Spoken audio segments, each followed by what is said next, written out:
প্রথম এই কন্টেনার থেকে কিছুটা এটার মধ্যে ঢালছি। দেখো, দেখতে পাচ্ছ নিশ্চয়ই কি কালার হয়ে যাচ্ছে, পিঙ্ক অথবা রেডিশ ভায়োলেট বলতে পারো, এরকম একটা কালার, ম্যাজেন্টা কালার হয়ে যাচ্ছে।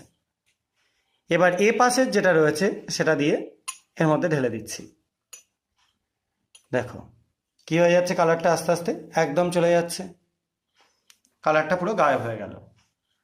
আবার ফার্দার আবার একটু ঢালছি এই ম্যাটেরিয়ালটা।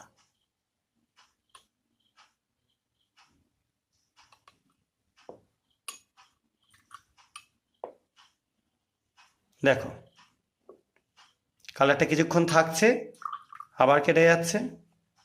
এবার দেখো আবার কালারটা মোটামুটি আগের ফর্মে ফিরে এসছে, তাও লাইট হয়ে যাচ্ছে, হালকা হয়ে যাচ্ছে। আমি তা আর একটু যোগ করে দিচ্ছি কালারটাকে একটু গাঢ় করবার জন্য। এবার নিশ্চয়ই কারো বুঝতে অসুবিধা হচ্ছে না কালার